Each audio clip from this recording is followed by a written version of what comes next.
क्या कर्म होते हैं और ये हमारे भाग्य पर कैसे असर डालते हैं? चलिए इसे समझते हैं। कर्म मतलब काम। तो जब आप कहते हैं कर्म, आपका मतलब है काम। चार तरह के काम होते हैं। आप चार तरह के काम कर रहे हैं अभी यहां बैठे हुए।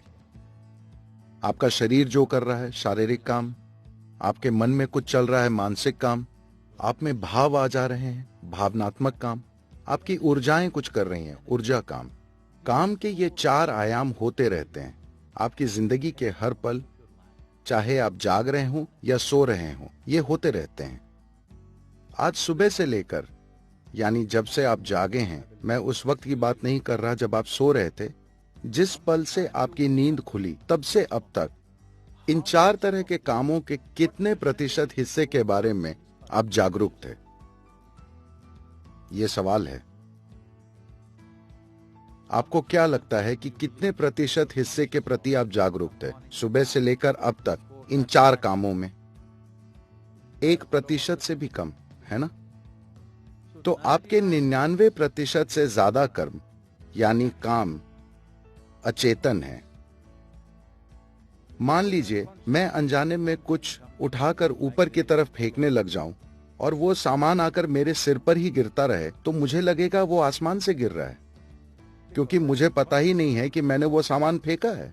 जब आपके 99% या उससे भी ज्यादा काम अचेतन है, तो आपको हमेशा लगेगा कि ये सब आपके साथ हो रहा है ना? लोग हमेशा से जागरूक रहने की बात क्यों करते आए हैं? बस इसलिए कि अगर आप अपनी चेतनता को 2% तक बढ़ा दें, तो अचानक आपको लगेगा आपका भाग्य आपके हाथ में है। अगर आप अपने शरीर पर महारत हासिल कर लें, तो आपकी जिंदगी और भाग्य का 15 से 20% आपके हाथ में आ जाएगा। अगर आप अपने मन पर महारत हासिल कर लें, तो आपकी जिंदगी और भाग्य का 50 से 60% कंट्रोल आपके हाथ में होगा। अगर आप अपनी जीवन ऊर्जा पर महारत हासिल कर लें, तो 100% जिंदगी और भाग्य आपके हाथ में होगा। अब आपके बुद्धि या आपके माइंड की बनावट खुद को कई तरह से व्यक्त करती है। अंग्रेजी भाषा में सिर्फ एक शब्द माइंड में सब कुछ आ जाता है, पर योग विज्ञान में हम माइंड को 16 हिस्सों में देखते हैं। मैं अभी अभी 16 की बात नहीं करूंगा, हम इसको 4 टुकड़ों में बांट लेते हैं। इन 4 टुकड़ों को कहते हैं बुद्धि, अहंकार, मनस और चित्त। बुद्धि का मतलब है तार्किक बुद्धि। तर्क एक तेज चाकू है, ये जितना तेज हो उतना अच्छा है। बुद्धि का तरीका यह है कि ये हर चीज को समझने के लिए उसके टुकड़े करता है, यही इसकी प्रकृति है। हमारी आधुनिक शिक्षा पूरी तरह से तर्क पर जोर देती है, इसलिए बुद्धि के दूसरे आयामों को पूरी तरह अनदेखा कर दिया है। आजकल की मॉडर्न एजुकेशन में हर चीज में बस तर्क ही है। इसका मतलब है कि आपको वास्तव में जानने के लिए मुझे आपके 2 टुकड़े करने होंगे। हाँ, तर्क सिर्फ इसी तरह किसी चीज को जान सकता है। देखिए, अगर आप ये खूबसूरत फूल एक वैज्ञानिक को दें, तो वो इसे तोड़कर कई हिस्सों में बांट देगा और आपको इसके बारे में बहुत सारी चीजें बताएगा। बात बस इतनी है कि वो फूल का अनुभव उस रूप में नहीं कर पाएगा जैसा वो है। वो नहीं जान पाएगा जो एक मधुमक्खी जानती है, पर उसे बहुत सी दूसरी बातें पता है, क्योंकि तर्क की यही प्रवृत्ति है। अगर आप किसी से प्यार करते हैं तो क्या उसकी चीड़-फाड़ करेंगे? और मैं आपको बता दूं, अभी हम सब वहीं जा रहे हैं। हमारी शिक्षा पद्धति, हमारी संस्कृतियां सब इंटेलेक्चुअल बन रही हैं। जब सब इंटेलेक्चुअल बन जाएगा, तो आप हर चीज को तोड़कर देखने लगेंगे। और इसीलिए आज लोगों को रिश्ते निभाने में इतनी मुश्किलें आ रही हैं, क्योंकि अगर आप तोड़कर किसी को देखेंगे तो कोई भी सही नहीं लगेगा, आप भी नहीं। हाँ, अगर आप उनको खुद में शामिल करें, अपनाएं, तो आप उस व्यक्ति की खूबसूरती जान सकते हैं। चीरफाड़ करके जांचें तो सब बदसूरत दिखेंगे। हाँ या ना? तो अगला आयाम है अहंकार। अहंकार का मतलब है आपकी पहचान। मैं जानता हूं इसे ज्यादातर अहम या ईगो कहते हैं, पर नहीं, यह आपकी पहचान है। आपने अपनी जो भी पहचान बनाई है, आपका तर्क उसे सुरक्षित रखने के लिए पूरी कोशिश करेगा हमेशा। अगर आप में ये विचार मजबूत है कि मैं एक पुरुष हूँ, तो तर्क आपकी पुरुष प्रकृति को सुरक्षित रखने की कोशिश करेगा। आप कहें मैं स्त्री हूँ, तो ये आपकी स्त्री पहचान को बनाए रखने की कोशिश करेगा। अगर मैं भारतीय हूँ तो उसकी सुरक्षा करेगा। आप कहें मैं अफ्रीकन हूँ, तो वो उसकी सुरक्षा करेगा। आप अपनी जो पहचान बनाए, ये उसी के इर्द गिर्द काम करेगा। आपका तर्क उस पहचान को बनाए रखने की पूरी कोशिश करेगा। यानी आप अपनी जो भी पहचान बनाते हैं वो एक तरह से पूर्व धारणा है। नहीं, मैं बहुत खुले विचार वाला हूँ, मतलब आप में खुले विचारों की पूर्व धारणा है। पर है पूर्व धारणा ही। जैसे ही आप खुद को किसी पहचान से जोड़ते हैं, फिर आपका बस नहीं चलता, क्योंकि आपका तर्क उसी के इर्द गिर्द काम करेगा। बुद्धि के अगले आयाम को कहते हैं मनस। मनस का मतलब होता है यादों का विशाल भंडार। यादों के 8 रूप होते हैं।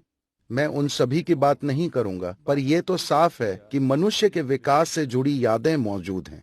That is, see, if you eat a mango, मतलब अगर आप आम खाते हैं तो वो आपके अंदर जाकर आपके शरीर का रूप लेता है। अगर कोई गाय आम खा ले तो वो गाय के अंदर जाकर गाय का शरीर बन जाएगा। ऐसा इसलिए क्योंकि आप में एक तरह की विकासीय याद है। अगर ये याद गहरी ना होती तो अचानक आप आम खाते और एक दिन बंदर बन जाते। such a thing never happened, ever, to any creature. ऐसा कभी नहीं हुआ, क्योंकि आप में विकासीय याद बहुत गहरी होती है। ये एक पल के लिए भी नहीं भटकती।